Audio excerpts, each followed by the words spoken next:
stay there, you must go beyond them.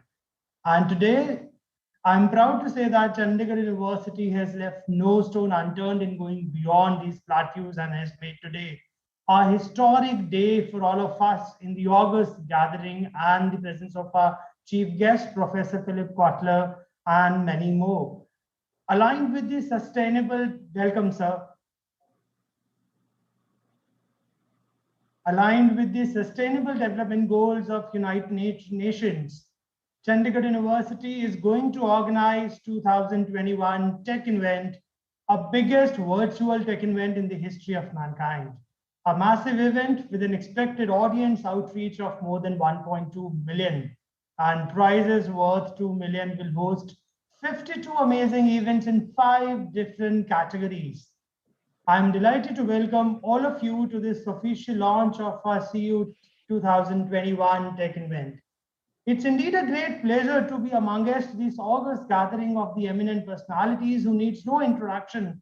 Our chief guest for the day, Professor Philip Kotler, guest of honor, Professor Waldemar, our Honorable Pro-Chancellor, Professor Dr. R.S. Bava, our Honorable Vice-Chancellor, Dr. H.B. Raghavendra, Dean Academic Affairs, Dr. Presley Shan, and my colleague, Director USB, Dr. Nilesh Arora. So I would request our Honorable Pro-Chancellor, Sir, Professor Dr. R.S. Bava, to give a welcome note to the entire audience and welcome our guest. Before that, I would like to apprise the audience about our Honorable Pro-Chancellor. Professor Bava has an outstanding academic career, a gold medalist in MSc Statistics from Punjab Agricultural University, Ludhiana, and a recipient of University Merit Fellowship. Sir has the special distinction of obtaining his doctoral degree at an age of 23 years. He had been the head of Punjab School of Economics, Dean, Faculty of Economics, business member of Syndicate, Senate at Guru Nanak Dev University, also the recipient of Indian Council of Agricultural Research and National Fellowship. Dr. Bava has produced 27 PhDs, published many books, and a lot of research papers. His area of specialization is agriculture and industrial economics, statistical methods, econometric and research methodology. Dr. Bava has the rare honor to represent the entire Indian economy faculty as president of Indian Economic Association, a founder, vice chancellor of Chandigarh University, and now contributing to the growth of this university as pro-chancellor.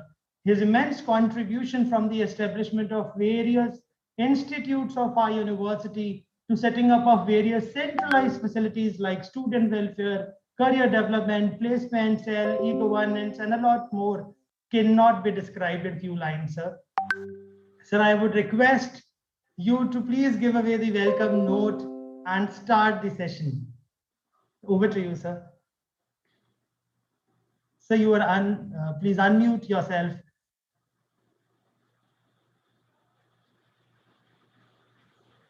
I deem it as a great privilege to be a part of this function today, the launch of the Tech Invent 2021. And on behalf of the Honorable Chancellor, Rastram Singh Sandhuji, and the entire Chandigarh University family, I extend a very warm welcome to the father of marketing and the author of the concept which defined marketing mix, Professor Philip Kotler. Sir, we are delighted to have you with us. In fact, it's our great honor and good fortune that you have acceded to our request to be a part of today's function. Your contribution, your writings, and the people who follow you, and the consultancy that you have done for almost all great and big corporate, I think that speaks volumes about the contribution you have made. Sir, we are really, really honored, and a very, very warm welcome to Professor Philip Kotler. We are also delighted to have with us Professor Waldemar, who's a professor, Emeritus of International Business in Germany. Sir, we are really honored and delighted that you are here with us. I'm sure the presence of these two stalwarts of business and business management and economics is going to augur well and is going to motivate many of our young students and faculty to work harder and it will go well for the Chandigarh University to even move faster. I also deem it as a privilege to share some introduction, although a small video has been shown. Sir, with the distinguished guests and also with all those people who have joined and who are not a part of Chandigarh University, because we believe that we'll be joined about 10,000 people today for the launch of this particular program. Sir, Chandigarh University is a young university which was envisioned by the Honorable Chancellor, who is also the chairman, to make a difference to professional education. And very quickly, we moved and we tried to create a niche for ourselves, not only in Indian education scene, but also at the international level. And we have been adjudged as the Asia's fastest growing university, currently having more than 30,000 students from all Indian states and 45 foreign countries. So we are also a university, as has been shown in the video, which has filed more than 1,000 patents by our students and faculty. And in this term, we are number one. NAC A+ accreditation puts us in the top 5% universities of the country, all private and public universities put together. We have very strong relationship with the industry, the corporate, and we are also known as the university with best placements. Our students are, almost all students get placed, especially of management and engineering. And this year, in spite of COVID, we had 757 companies visiting the campus for campus placement, and total 7,400 plus offers to the students.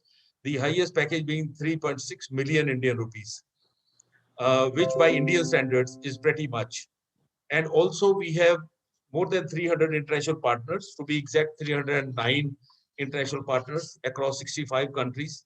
And each year, more than 1,000 students, they go to different universities to experience international education scenario and also go for higher studies. We also have articulation arrangement with the universities in Australia, Canada, US, and many in Europe also, where our students go, and about 1,000 students take the advantage of these arrangements. If I may say, apart from this, the university has done very well in cultural and sports activities also, and we are almost at the top in the country. With these few words, I would like to say that the university has always tried to give all-round development training and facilities for the students. And in this direction only, this year's tech event is devoted to exposing the students and making them sensitive about the global development scenario. And in that context, sir, we are considering the sustainable development goals, which have been defined by UNESCO, in fact, adopted by them. There are 17 goals. And to make these students sensitive about what is happening around the world and how they can contribute to the sustainable development, the theme of the Tech Invent Event 2021 has been kept reimagine, recreate, and reposition.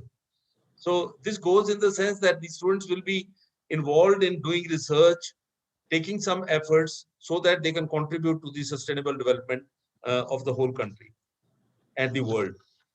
Well, in this direction, as has been informed already, there will be 57 events which will be organized during this tech event. Out of this, 10 star events, 12 flagship events, 20 workshops, 7 talks, and 3 conclaves. And I'm also delighted to share with you, sir, that we have large number of guest speakers who will be participating. I'm sure, sir, your presence during this inaugural session will prove that dictum that well begun is half done. And I'm sure this year's Tech Invent event is going to be a torchbearer and create new history for Chandigarh University, which I am sure as a way of life at Chandigarh University, we always try to do things in a different manner. And you have added to another feather to the cap of Chandigarh University. So with these words, once again, a very, very hearty welcome to you, to Honorable Chancellor, to my Honorable Vice Chancellor, Dean Academic Affairs, and all my colleagues and all guests. A very hearty welcome to Chandigarh University. And I do hope that you will enjoy today's session. And also, you'll be a part of Tech Invent, which is going to be held in September. Thank you so much. Thank you, Pradeep. Over to you. Thank you, sir. Thanks a million for your inspirational words. So now, my dear audience, our student secretary of the event, Jigyasa, would take all of you through the presentation of Tech Invent, a brief nitty-gritty of the event. Over to you, Jigyasa.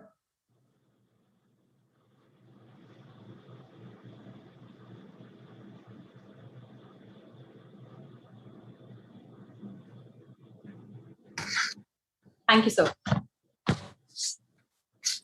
So, a very good evening to everyone. I'm very glad to see you all gathered here to grace the launch ceremony of Tech Event 2021. My name is Jigyasa Arora, Student Secretary for Tech Event 2021, organized by Chandigarh University. I'm delighted to welcome all of our distinguished guests, prominent speakers, international and national delegates to the Tech Event 2021 inaugural event. It gives me a great pleasure to co-host this event, which will include the father of marketing, a figure who requires no introduction, Dr. Philip Kotler. And we also have Dr. Waldemar Pförtsch, a world-renowned expert in the fields of international business, global marketing, and B2B brand management. Forgive me if I sound overly excited, but as a business student, this is indeed the most delightful day of my life. And I'm sure that you're as eager as me to know about the events that will ensue. So without any further ado, let's brief over them.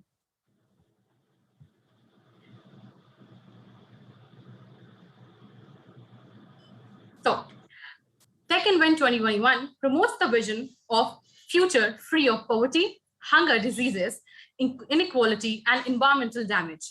It is aligned with the United Nations Sustainable Development Goals. After all, it is only through pursuing an ideal world that we will be able to heal our lovely planet. Tech Invent is going to be massive with lots of exciting events. We are launching a theme of #reboot, where you will get the chance to reimagine, recreate, and reposition the lifestyle of people through this event. We'll be hosting star events, flagship events, talk series, conclaves, and many workshops for you guys. We'll also have some contests in which participants can win prizes worth up to 20 lakh rupees. So now that I caught your attention, let me brief you about some of these events. So, conclaves. Tech Event is very, very proud to host progressive conclaves, namely Futuristic Education, which will be hosted by Professor Anil Sahasrabudhe, Chairman AICTE, Mr. Ananta Durapaiya, Director UNESCO, and Padma Shri, Mr. J.S. Rajput, followed by International Conclave on Climate Change Mitigation and Adaptation, hosted by Dr. Mushtaq Memon and Professor Dayan Zhang, Director at Asia Climate Change Education Center, who has spent their life trying to make the world a better place. And lastly, Mr. Kunal Nandwani, CEO at Ye Trade Solutions, and Joseph Jude, CTO Net Solution, will be hosting a conclave on importance of technology for success in management roles. We are also going to host several talk series. The noteworthy ones include Trinetra Cybersecurity, Aiming SDG Goals by Mr. Rakshit Tandon, founder and director at Hackdev Technologies. Then we have the portrayal of women in media and films by author Chetan Bhagat, and Urbanization and Biodiversity by Mr. Manu Bhatnagar. I already know which one I am looking forward to the most. Then we have a multitude of workshops on several domains to not only enhance your knowledge, but also give insights to the curious ones like us. Some of these are energy efficiency in buildings that focuses on enlightening sustainability, which will be hosted by Mr. Saurabh D, Ministry of Power, and Mr. MP Singh, Director PEDA. Then we have Krishi Manthan, which focuses on disruptive technological advancement in agriculture, hosted by Dr. Mukti Sadhan Basu, MD at SBSF. Then we have remote sensing and GIS-based disaster mitigation and management to help you assess, manage, and mitigate natural hazard, hosted by Dr. Shailesh Nayak, Director NIAS Bangalore. We also have a workshop to help participants develop an understanding about the impact of latest technology in the field of commerce, which will be hosted by Mr. Rishikesha T. Krishnan, Director IIM Bangalore. If you thought workshops were fun, wait till you hear about these events. Firstly, we have an event named Envision, a vision for a better earth, organized by the MBA department of Chandigarh University. We will be having our first ever esports league event, which is co-partnered by none other than Gigabyte. Then we'll have Algomaniac for the Code 30 Warriors, partnered with prominent coding platforms. And then at last, we have Hack for Mankind, where you will get to work on some real world pressing problems. And your solutions will make the world a better place. So it's time to run your engine, guys, because our world is at the stake. I hope this gives you an idea of what to expect in Tech Event. So what's in it for CU volunteers and campus ambassadors of Tech Event? Well, volunteers will get the chance to interact with some prominent personality in exclusive sessions. They'll also get certificate of appreciations, and the best volunteers will be awarded with medals. Our campus ambassadors will be getting some exciting CU goodies. And apart from that, you all will be featured on the official website of Chandigarh University. All right, folks, here's the registration link for Tech Invent 2021. The link will be active on Monday, 19th July. So register with us as soon as possible and let the fun begin. Now, I will be handing over the mic to Mr. Pradeep Bansal, sir. Please, sir, over to you.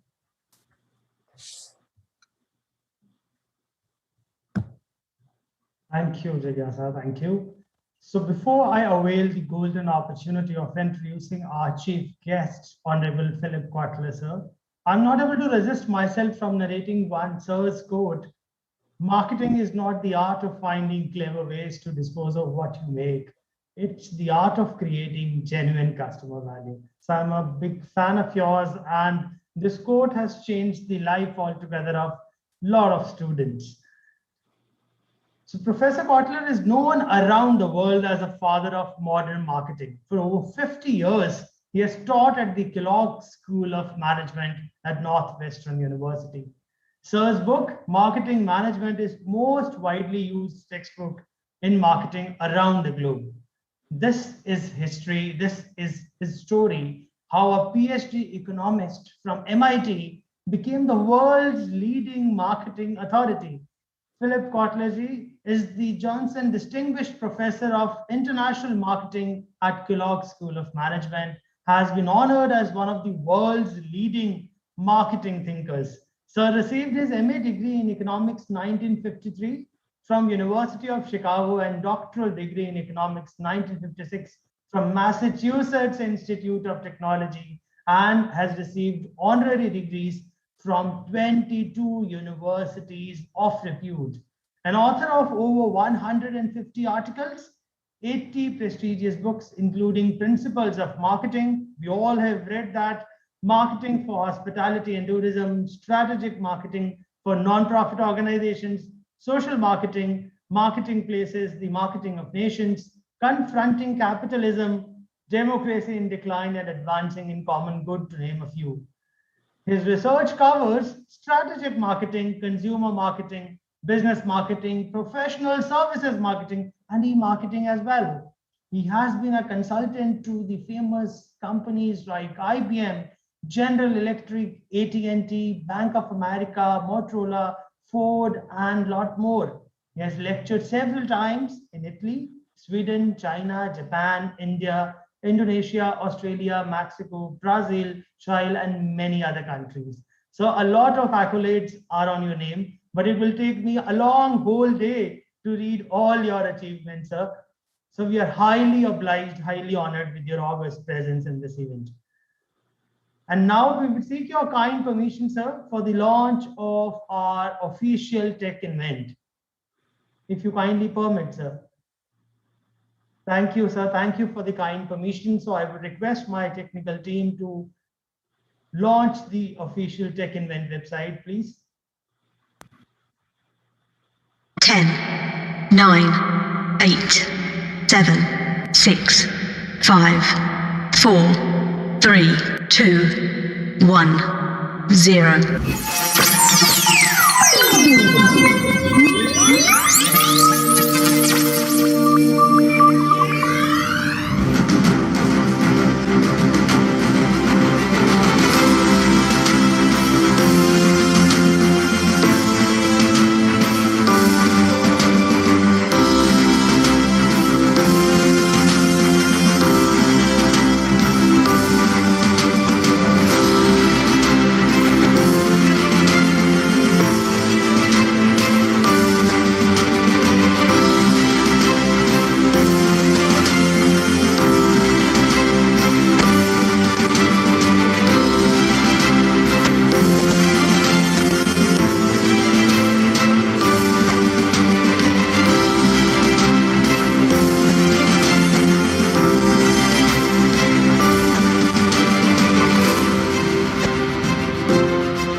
Greetings, everyone. I assume that you can hear me, and I'm looking forward to sharing with you some impressions and ideas.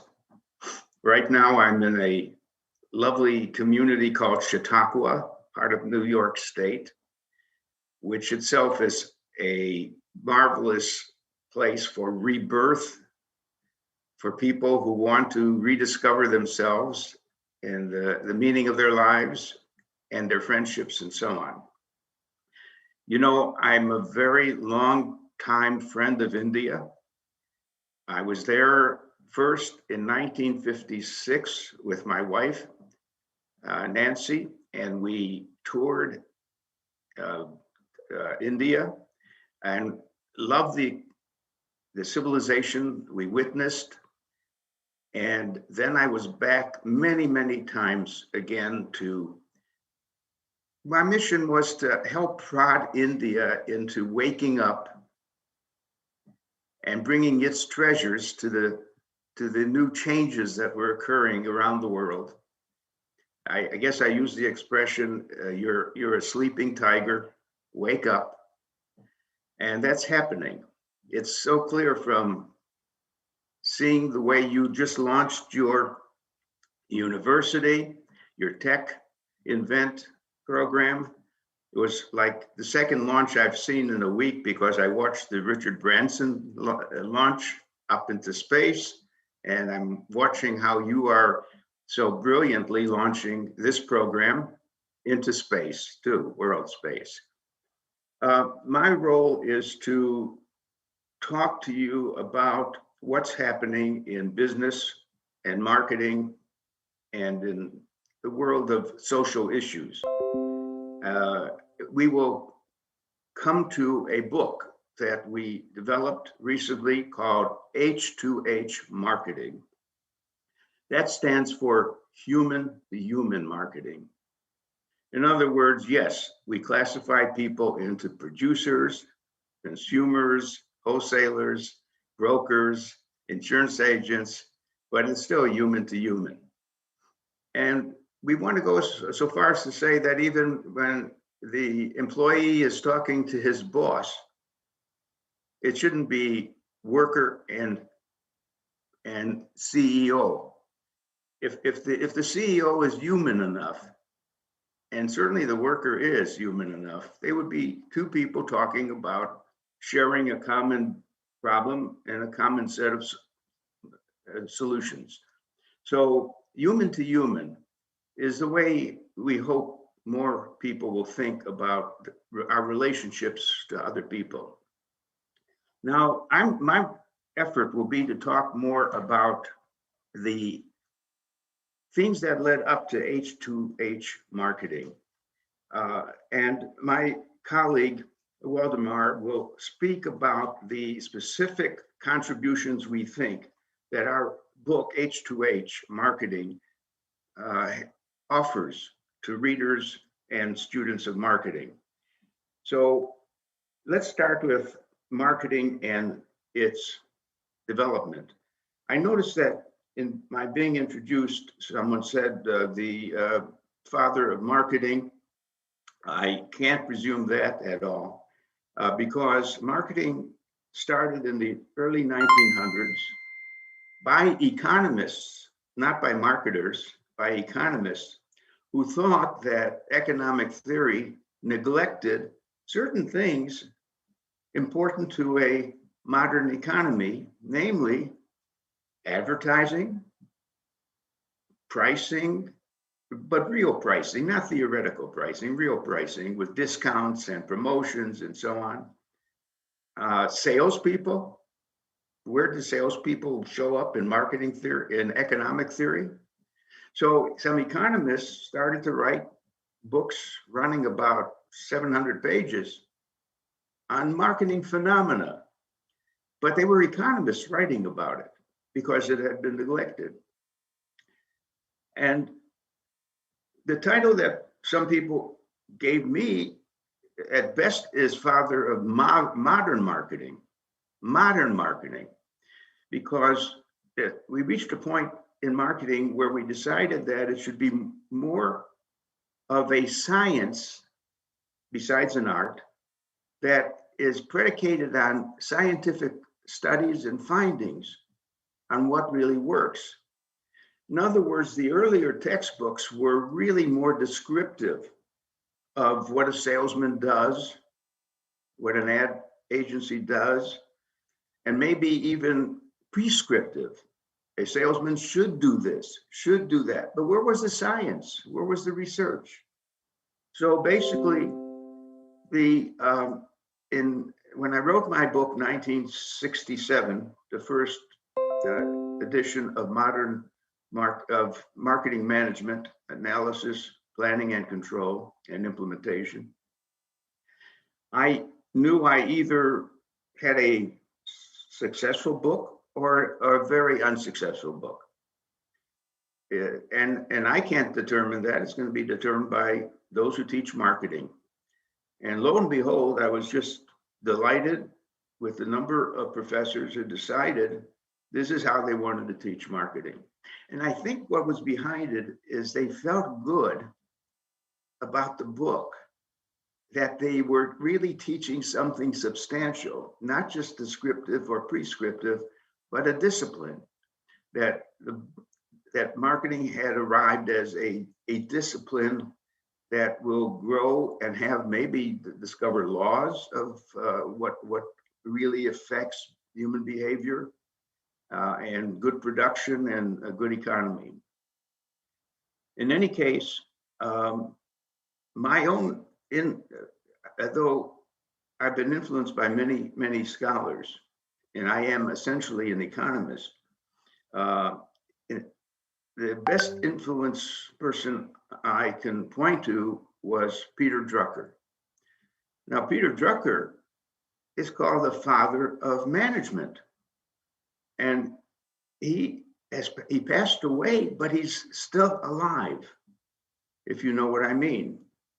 Just like Shakespeare is still alive because people want to hear and see Shakespeare. And the thoughts of certain philosophers get continuously quoted. So too, anyone reading Drucker today is refreshed and enlightened by the brilliance of his insights that apply to today. Now, I would say that Peter is actually the grandfather of marketing, besides being the father of management. Why? Because he never wrote he wrote 35 books, never wrote a book on marketing, always on management and society. But if you go through his 35 books, you can compile a book called Peter Drucker on Marketing. In fact, that was done by William Cone. William Cone was a former general in the United States Army, and he wrote a book, Drucker on Marketing. Why? What did he say? Well, the first thing is he told business people, stop saying that your purpose as a business is to make profits. You're not going to make profits unless your purpose is to find and serve needs of customers. Your job is to create customers. Otherwise, you're not going to be a profitable organization. So he redefined the route to profits. Then he said, all the functions of a company are important, but there are two that are the most important. Well, every CEO sat back and wanted to hear that it was his function that was the most important, maybe like if he was an engineer, it would be engineering. If he was a finance person, that's the most important. Peter said, no, the two most important skills are innovation and marketing. Why innovation? Because any company that doesn't innovate is going to die. Because people keep changing, wanting new things, especially young people. And also technology keeps changing. And social ideas in society keeps changing. So you've got to be innovative. So it's that capacity plus one more. You don't want your innovations to fail. And they won't if you do good marketing, if you know how to market your innovations. So we said, of course, the other functions are important. Why? Because they are costs. You just reduce them to costs of doing business. But it's the capacity to be good at innovation and marketing that counts. And then he went on to say that the aim of marketing is to make selling unnecessary. Wow, did that hit the CEOs in the eyes? What do you mean by that? Selling is marketing. It's the most important thing in marketing is selling. Well, what Peter was saying is if you're going to succeed, you've got to put attention to discover those things that are needed and come out with solutions such that people line up to buy them. The aim of marketing is to create lines of customers waiting to buy. And your own people are not salespeople, they are order takers. When you've really succeeded, you've created order takers. So on and on, there were things that Peter taught us. Now, I want to just say it's too bad. I've raised the question of friends. Is there a Peter Drucker around anymore? Is there someone with the comprehensiveness of his thinking about world affairs, about the role of technology and innovation? There was hardly a subject he didn't touch. And the truth is there are very few minds that are comprehensive and thinking about all the interconnections of themes in life. In any event, what else happened to marketing? Well, I want to tell you some things, and then it's going to lead right to the discussion of what we tried to capture and contribute in the book H2H Marketing. And my colleague Waldemar will do a marvelous job with PowerPoint slides and others to take you through this journey on H2H marketing. But preceding it, I would say, is I'm going to briefly say why there is 5 stages called marketing 1.0, 2.0, 3.0, 4.0, and 5.0. Okay? We tend to use the term 1.0 in describing a company's marketing practice when it is very straightforward and without anything more than making a good product, putting the right price on it, and advertising it. And if that's what marketing is, and marketing is certainly that too, that's what I call marketing 1.0. We all started that way. Everyone starts a business that way. And makes the assumption that they can make the product benefits clear to potential users, that this is a product that was designed to meet needs if they have those needs. Why did we say something about a marketing 2.0? Well, we noticed that many decisions are made not intellectually, but emotionally. That actually the rational man idea is our way to feel good about mankind, but frankly, maybe 90% of our choices are made out of a mix of emotions, concerns about risk, concerns about pain and pleasure and so on and so forth, and that we make our decisions and then we rationalize them. We can explain why we made the decision using rational themes, but in fact, a lot of decisions are emotionally based. So that introduced a whole practice in the advertising agencies and other marketers of getting aware of the emotions that go into choosing something that you want to drink, a drink or buying a car and so on. That was marketing 2.0. Marketing 3.0 said, you know, good marketing is compassionate marketing. Compassionate. It's a caring subject. We're creating value. We want, you know, marketing can be defined as the art and science of creating, said, you know, and communicating and delivering compassionate value to a target market to satisfy their needs at a profit, or maybe not at a profit, maybe at at some other benefit back to the company as well as to the customer. In any case, the marketing 3.0 was going to be more having a compassionate view of customers and the world, in a sense. We wrote the book Marketing 4.0 because the digital revolution had taken over. And that meant that a lot of new practices would come into marketing involving computers, software.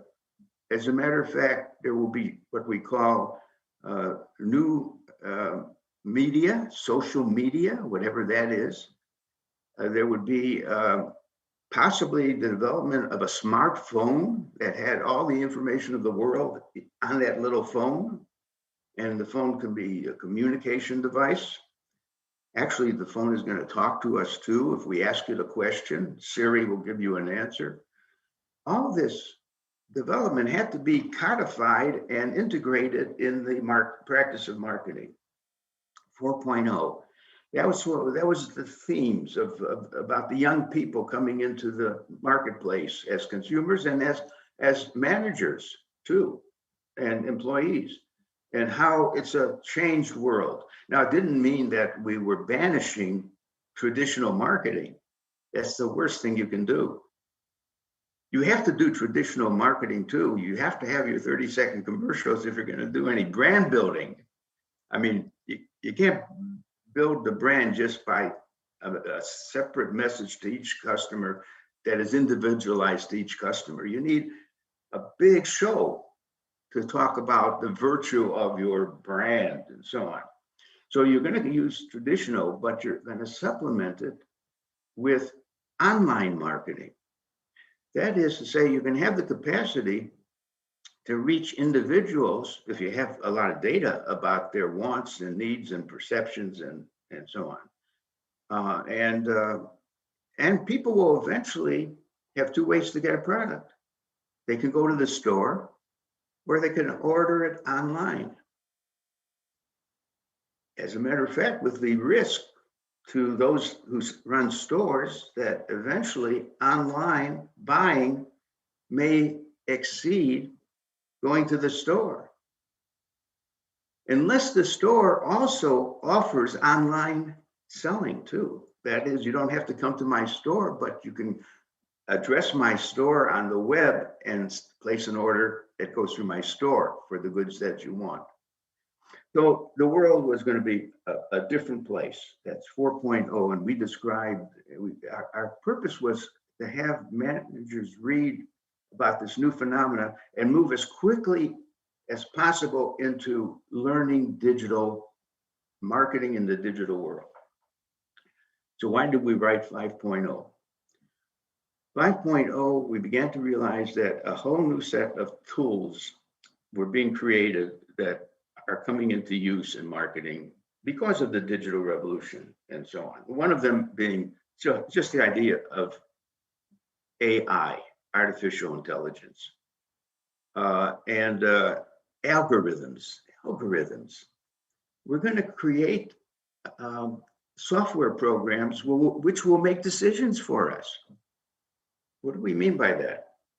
Well, let's say I run a bank and someone comes into the bank wanting a loan, and I gather as much information I can about the person. And normally, before the digital age, I, as an experienced banker, make a judgment. And a lot of things are going on in my mind. I'm giving weights to lots of factors about that borrower. And I'm giving that borrower a yes or a no decision on the loan. But you know, a machine can do that too.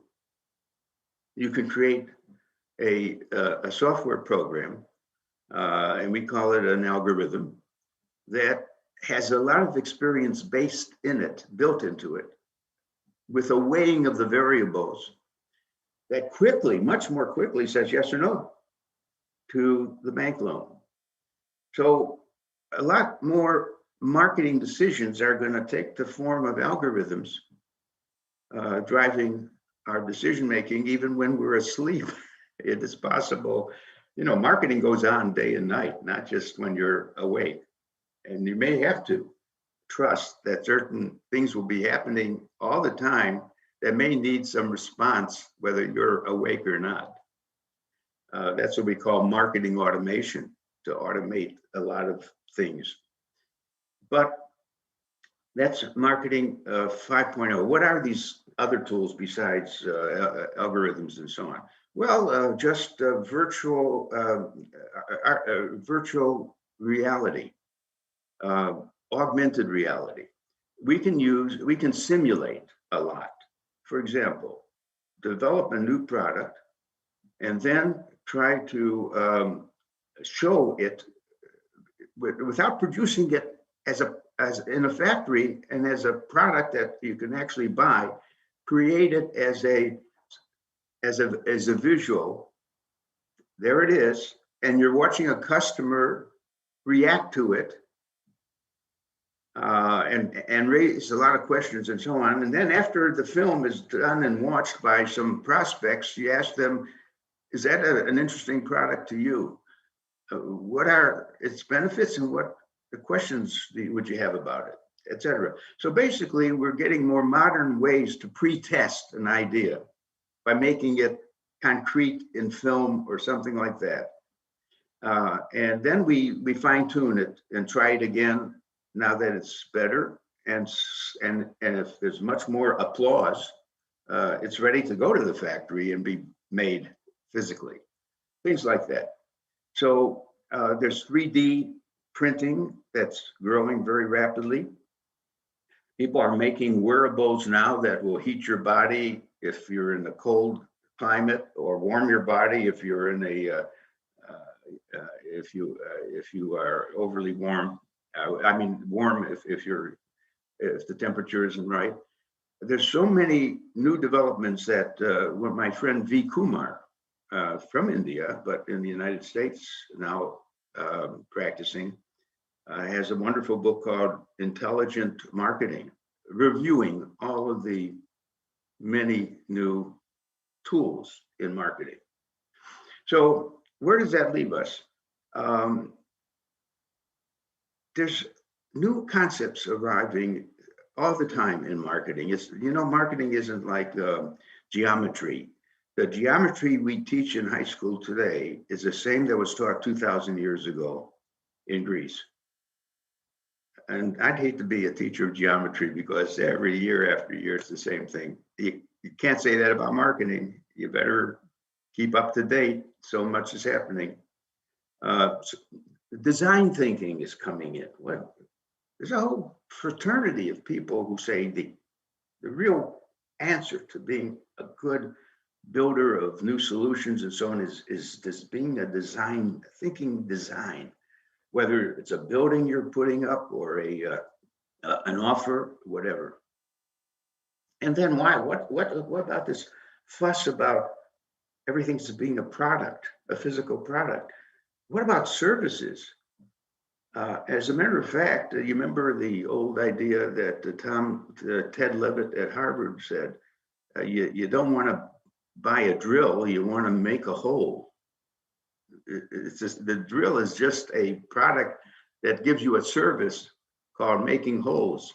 So basically, so many of the products are really delivering a solution to a need in a non-physical, through a physical means, but the consumption experience is something different. So what should marketing be when it's got design thinking as part of it, and the logic of services being part of it, and you have the whole digital revolution? And putting all those together and integrating it with the great marketing ideas that came through 1, 2, 3, 4, 5.0 marketing is what led to developing H2H marketing, which has been already in many companies awareness and application to think more broadly about those things. Now, before we hear from Waldemar, I'll just say a few things about my own interests, which go into how is marketing affected by our economic system? Is our system of capitalism doing a good job or not? Because the marketers are carrying out a lot of work, but what is the purpose? Look, every company, what is your purpose? For every brand you make, what is the purpose of that brand? I mean, if you make a soap, is it just to have your hands clean or to be healthier? What's your purpose?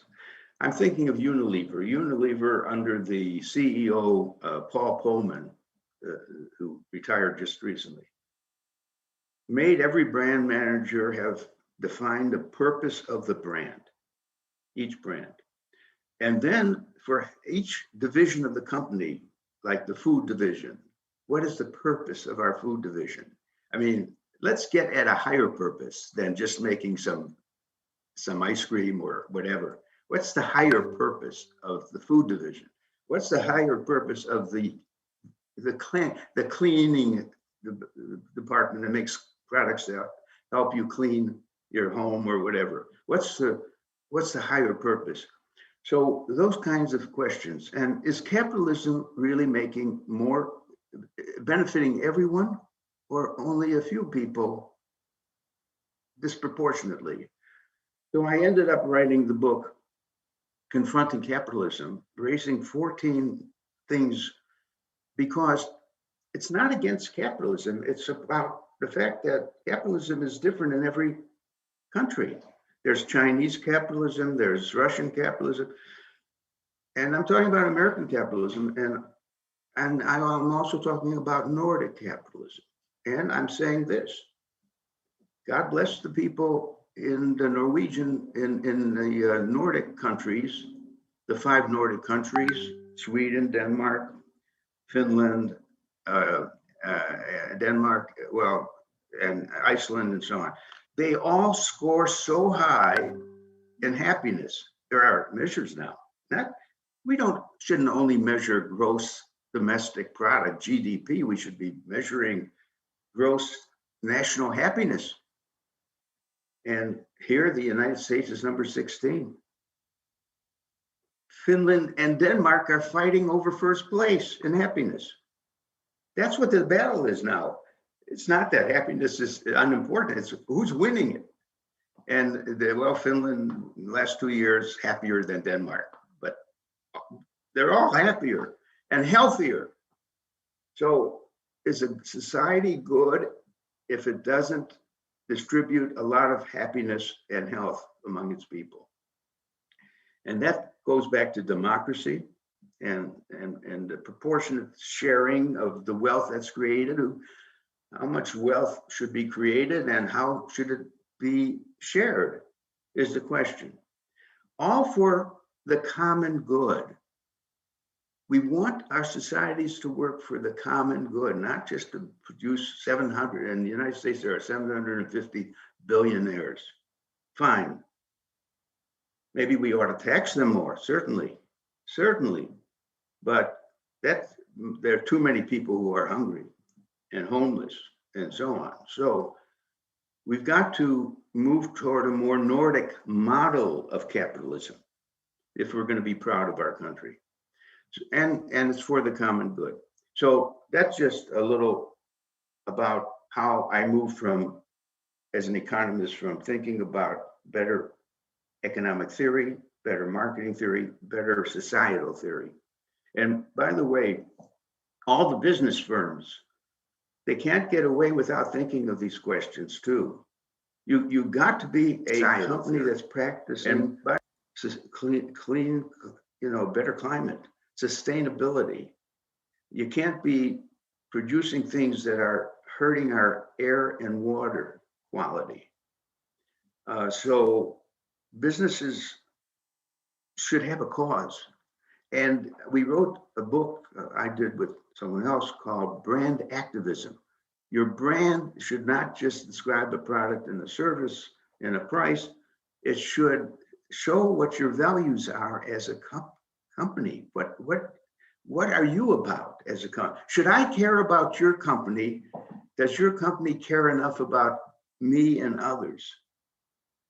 And companies are now into that, trying to make their brand and meaning and contribution, broadly speaking, more people, get more customers and prospects aware that they are a caring company, not just a money machine. Okay, I've said enough. Now, let me thank your university, and I'm so impressed with it, and with this Tech Invent program that you've developed. So I want to wish such a successful result of all your efforts, impressive efforts. Thank you for inviting me and Waldemar. Waldemar, it's your turn to go from what has been past in marketing to what is now thematic in H2H marketing. Thank you. Thank you, sir. Thank you. We are overwhelmed. Your thoughtfulness is a precious gift which Chandigarh University and our entire nation will always treasure, sir. As a wise person said, a good professor can ignite the imagination and instill the love of learning. And I can proudly say that on behalf of the entire university, that you are a perfect example of the same, sir. So you made the day historic, really, by graciously giving this title of grandfather of marketing to father of management, Peter Drucker. And the way you explained design thinking was unparalleled and phenomenal, sir. I am able to remember your quote that marketing is a race without a finishing line. And today we are able to understand it to its depth. Now, without further ado, I am honored to welcome our guest of the honor, another eminent personality who also has been kind enough to give his consent for today's Chandigarh University's Tech Invent launch, Professor Waldemar. Professor Waldemar is a Professor Emeritus of International Business at Pforzheim University, Germany, and lectures about B2B marketing and industrial brand management too. A lecturer at Mannheim Business School, SEM Shanghai, and TUM. He also teaches at Indian Institute of Management, Calcutta, Sweden, and Graduate Business School of Lima, Peru.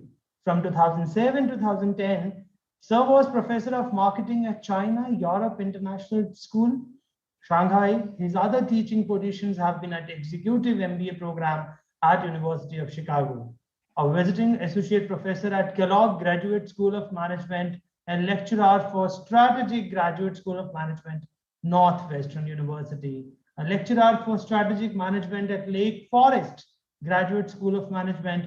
Sir also taught online with the University of Maryland Graduate School, sir. At the start of your career, sir has been research assistant at the Technical University of Berlin. So Dr. Waldemar has extensive experience in management consulting in USA, Europe, and China. In his years at UBM and Mercer Consulting Group, Arthur Anderson Operational Consulting, and LEK Consulting, you worked throughout Europe, Asia, North America, and assisted companies in developing international strategies. So your earlier positions include sales, strategy positions at Siemens in Germany, US, economic advisor at United Nations Industrial Development Organization, to name a few. So I am speechless. Your newest research in focusing on human-to-human marketing of industrial companies, sir. So without further ado, I would request you to grace the occasion with your inspirational words. Over to you, sir. Thank you very much. Distinguished speakers, honorable guests, I'm honored to be with you and share the basic ideas of H2H marketing. I would like to share my screen and hope you can see what I have put on. And I would like to start with a short history of Phil Kotler's and my cooperation, because many years ago, actually almost 30 years ago, we met at Kellogg when Phil has already published his marketing management, which I have put into my basis content. And I really appreciate this kind of concept. And he has put down together all the things what was there.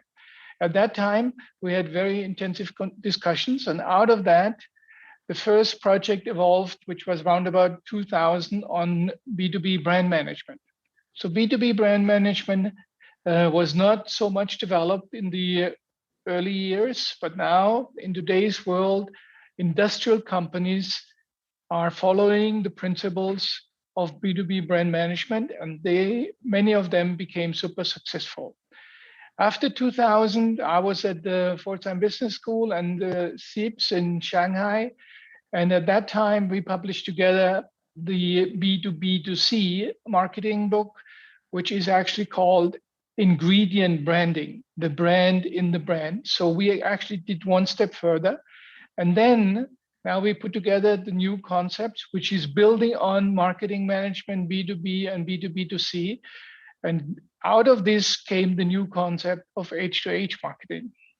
I'm now at Epoca in Albania, and I will move to CIIMC in Cyprus. So this is the short history. Actually, this is a picture from 30 years ago where we met at Kellogg. Actually, this was at the book launch of the B2B brand management.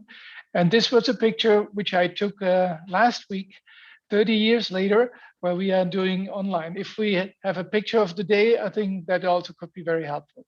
So we are working for many years together, and we have analyzed the situation, and tech companies like you are addressing today are actually the companies which are innovating the world, which are changing, which are looking at the new requirements, but they also need to see what is happening and how they could actually change, because the current state of marketing, if you look very closely, could be changing from a shareholder orientation to a stakeholder orientation capitalism.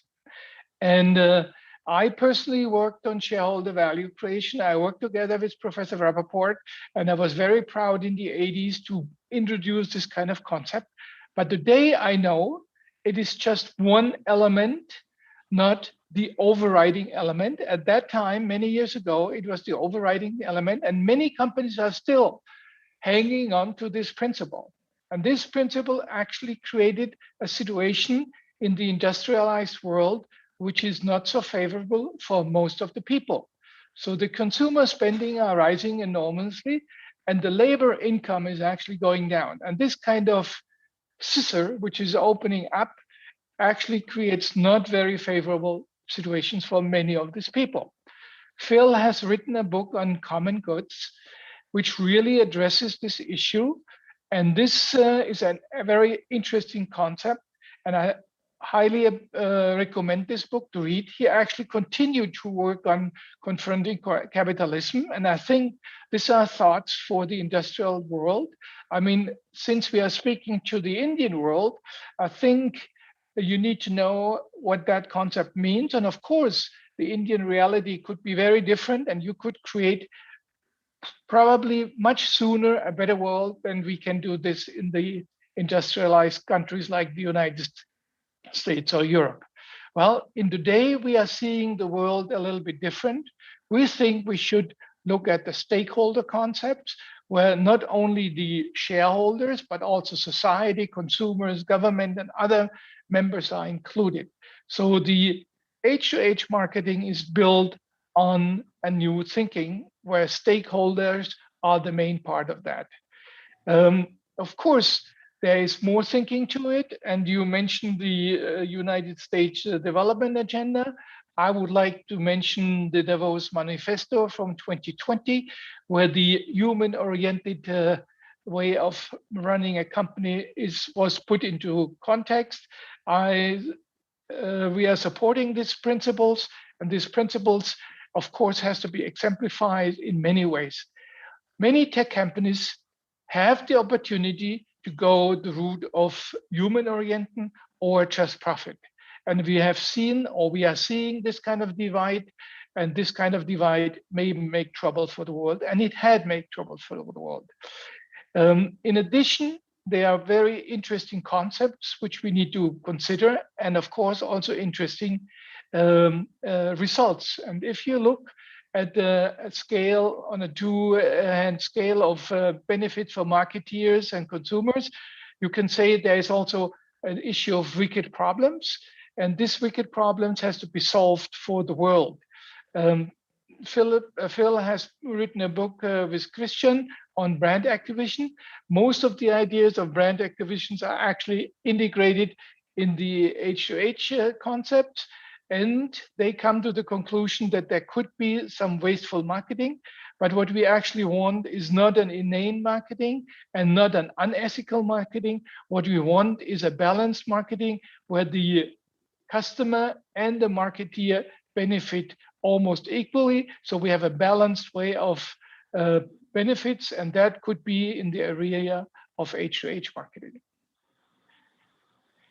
Well, to reach that, we need a new paradigm.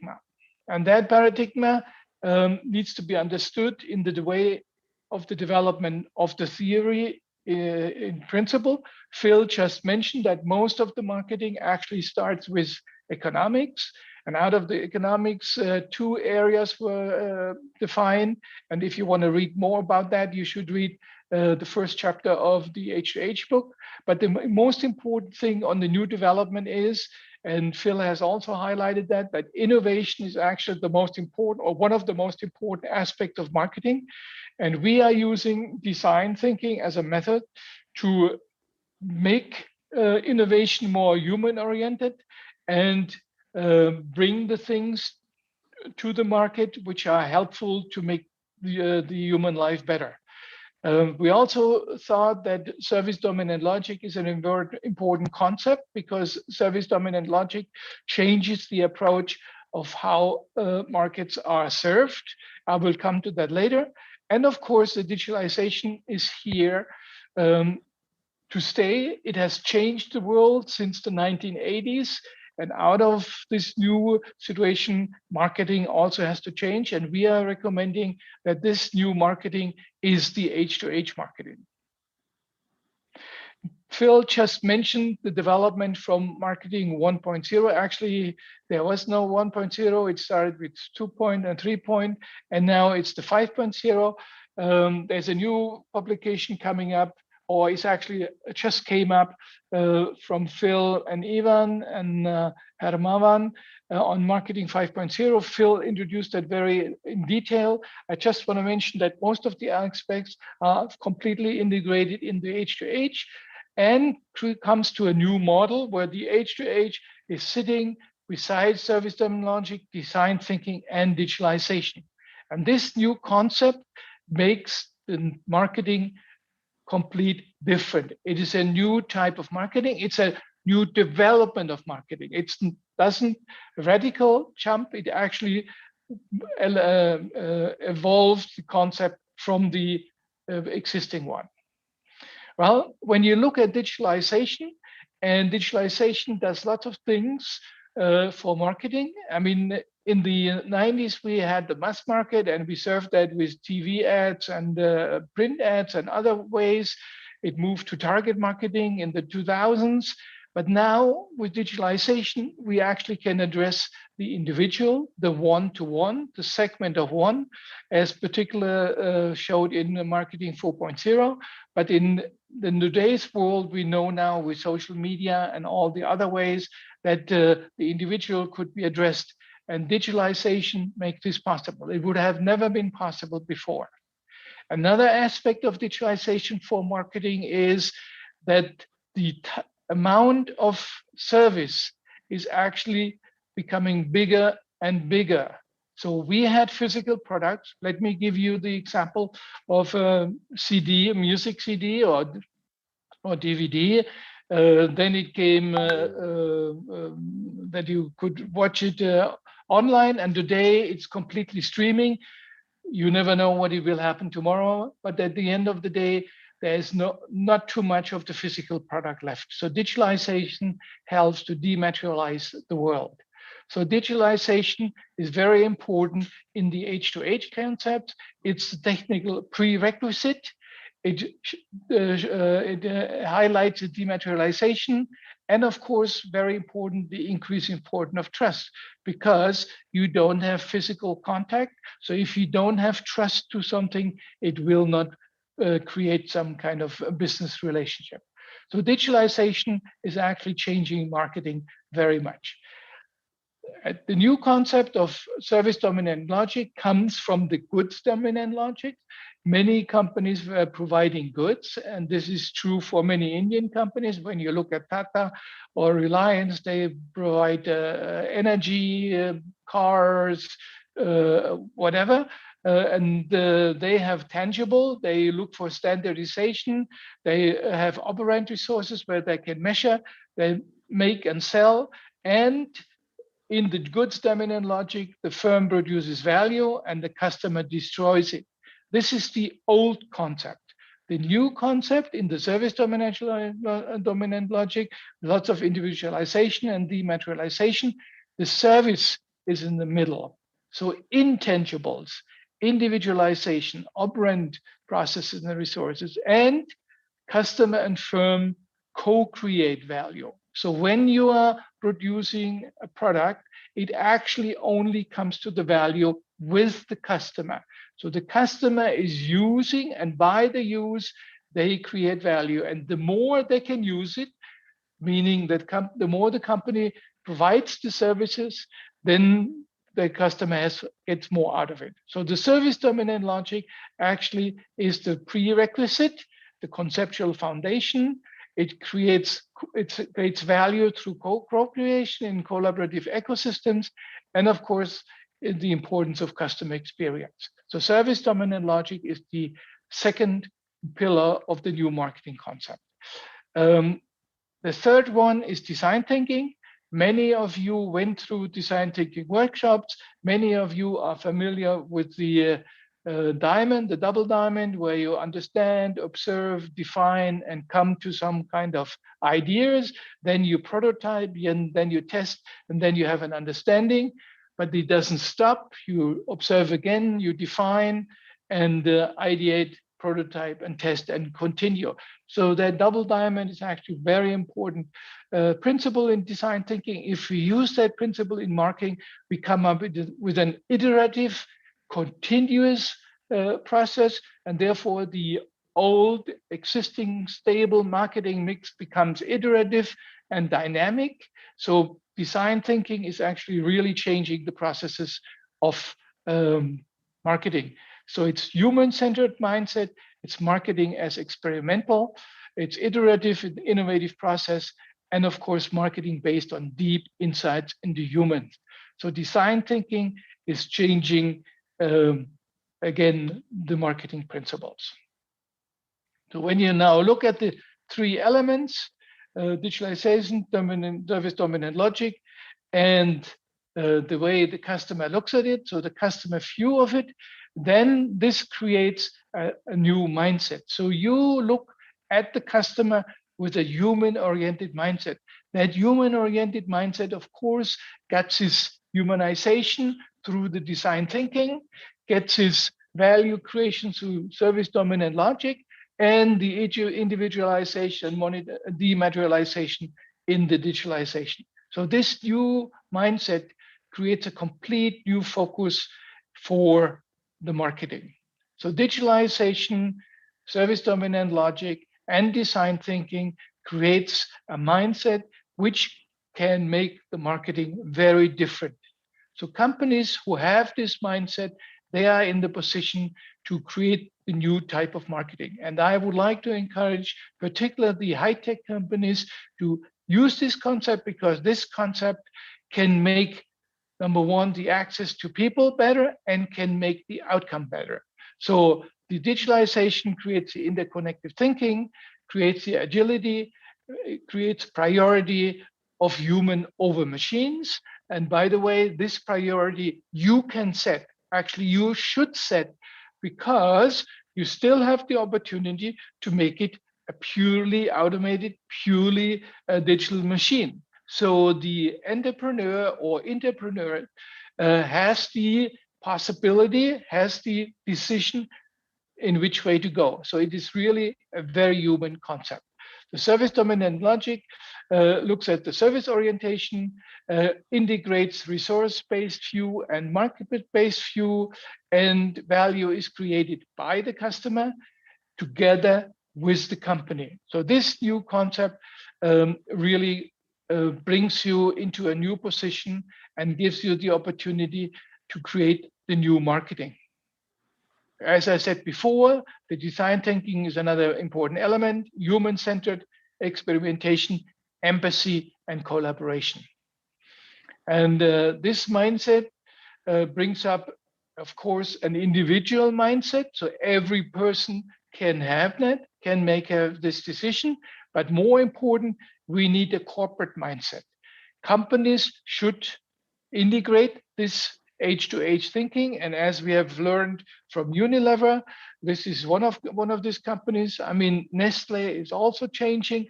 Many small companies are changing, and I would love to see Indian companies to pick up this concept. If anybody wants to write some case studies and bring me some hints, or bring us some hints, would be very interesting.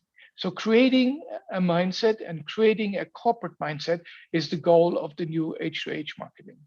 The complete model of H2H marketing consists out of 3 elements, but in addition, we have the mindset, as I just discussed. We have the management, how to make it happen, and of course, all the underlying processes. And if you look at this, this is the principle.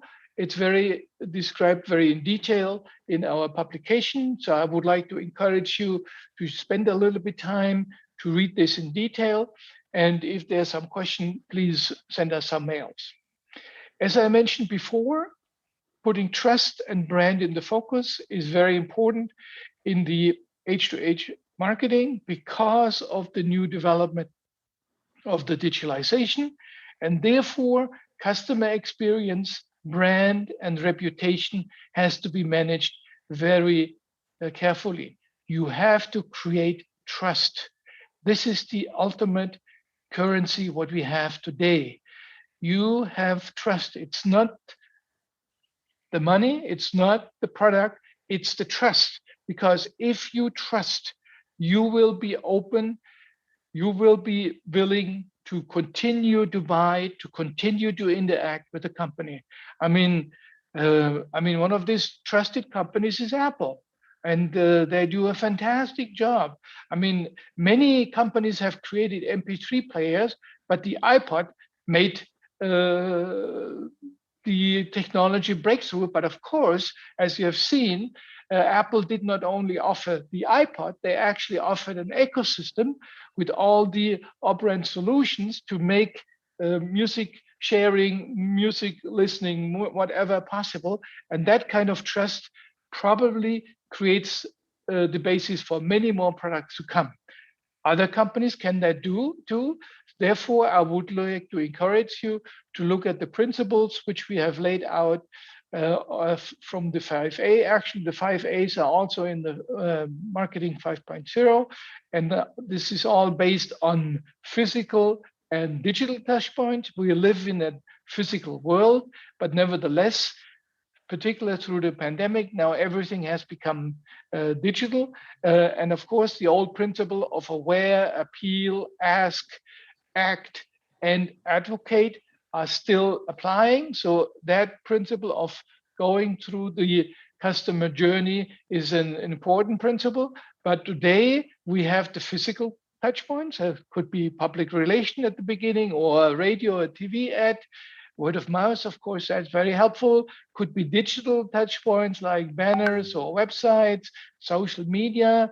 You can go to a physical again, store, contact center, family and friends, and then web communities. So there are various processes possible. This is a principle chart which I want to show you. So all these possible touch points need to be understood and need to be managed. Of course, that could be very different depending on industry and product offering, but nevertheless, if you follow that 5A path, that really gives you an opportunity to start creating the trust. And of course, in the customer journey, the most important thing is that you actually come back. We want the customer to come back. We want to create a customer, as Peter Drucker said. And of course, we want a loyal customer. And with the principle which we displayed here, we can actually jump various positions in the customer path. And that is actually what we would like to do. And this is not only from a customer perspective, and not only from a company perspective, but also from a customer perspective. Customer wants to be close to the brand. Customers want to be close to friends. Customers want to do the things that are comfortable.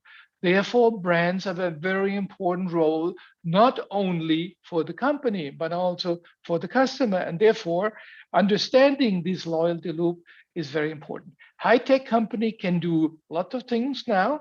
And with social media and social measuring, you can be quite close to this kind of thing. And you can actually with not too much difficulties establish this kind of thing. But the principles that we have laid out here. So the spiral customer decisions journey. Well, if we come to an end, we think that we should find some meaning in the troubled world.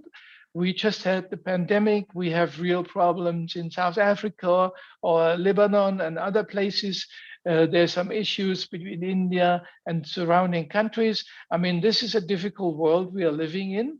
Nevertheless, we also think that sustainability is one of the important aspects which need to be integrated. And therefore, we also put that into the H2H marketing approach. So there are direct impacts of our activities. So we can decide what kind of goods, what kind of products we have, what kind of activities we do as an employer.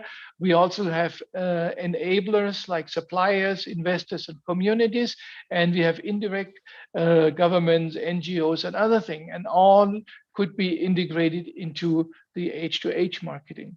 And if we apply this H2H marketing, we could actually create a better world. When we look at the development of our societies, which started at the agricultural society in the 18th, or we had the agriculture in the 18th, 19th century, the industrial-based society, and now we have reached the knowledge-based society. I mean, 2 years ago when I was in Bangalore, that was my last time, you could really see physically how the knowledge-based society has arrived in India. But nevertheless, this is not the state where we want to stay. There could come more. We called it resonance-based society. There could be other names. What we want is a better society. And we think with H2H marketing, we actually couldn't reach that. And therefore, we would like to give you this concept as a means for high-tech and regular companies and change the world to the better. Thank you very much. Thank you so much, Professor Waldemar. It was wonderful a session. I'm sure everyone would have enjoyed to a great extent, and how beautifully you have, and very, very simply you have explained how H2H marketing is going to be the next buzzword. I would like to thank Professor Kotler also for taking us through our dream masterclass, I would say. For all of us, I believe, who are a part of this audience, and they've enjoyed how you have taken us from marketing 1.0 to H2H marketing. Thank you so much, both the professors, for such an enlightening and insightful session. Indeed, the foundation of human economic activity lies in the human values of trust and service. Definitely, the emphasis should move away from the products we engineer or the profits we make towards tapping the conscious and subconscious priorities of humans as a means to successful marketing. Putting human beings at the center of the marketing is the need of the hour. Thank you, sirs, for giving us a new way to look at marketing and explore it from the perspective of humans. Now, I invite all the inquisitive minds for sharing their queries that they would like to hear as an answer from the father of modern marketing, Professor Kotler and Professor Waldemar. So, with due permission of our esteemed professors, may I share the first question, sir? Yes. Right. So the first question comes from Mr. Pawan Kumar, and he asks, like, is H2H marketing applicable in certain categories of products, maybe in high involvement purchases, or do you think there is a scope of H2H marketing in other categories as well, such as impulse buying? Yes, let me say the following. The question's an excellent one. I had told my sponsors for this program that I have to be talking in Italy in a few minutes.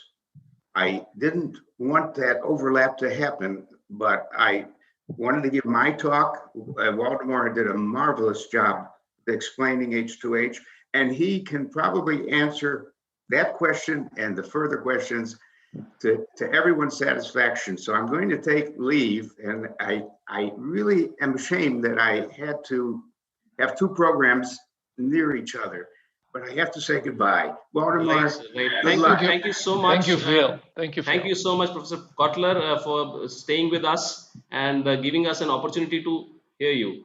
It was really a wonderful session and pleasure having you. All right, let me apologize for Phil. It was actually my fault. So I created that kind of conflict, so I'm sorry. So I'm now have to carry the burden. Nevertheless, I am more than happy to answer this question because we have done many sessions in the last 2 months, and we had many sessions with India. And what we have noticed is that this concept, what we are bringing to you today, is actually very well received in India. I mean, we have not anticipated that. And Phil comes from America, I come from Germany, and we are dealing with India now. And Phil mentioned a couple of times that the Scandinavian capitalism is a better one under his view than the American one. I completely agree. I'm living in Germany, and we do have something similar than the Nordic. And I also know from my visits to India that the Indian capitalism is actually also very far away from the American capitalism. But in the last couple of years, many ideas of the American capitalism have reached Germany, and things are changing, not for the better. And I see similar things in India. Therefore, I'm very happy to introduce the concept of H2H marketing together with Phil, because Phil's knowledge, as I showed you before, is based on 60 years of observing the development. And the H2H marketing reorients now the thinking of marketing. I mean, I admitted that I worked for Rappaport, or together with Rappaport, for pushing shareholder value. And he worked for GE when shareholder value was part of the GE thinking. But today, 2021, we are thinking that there are many new ways of doing marketing. I mentioned Apple. If I mention Amazon, we can say Amazon is a great company, beside Flipkart, serving the online market. But the strengths of this company is actually squeezing the suppliers. So the customer are very much in the focus, but they are neglecting and sometimes suppressing the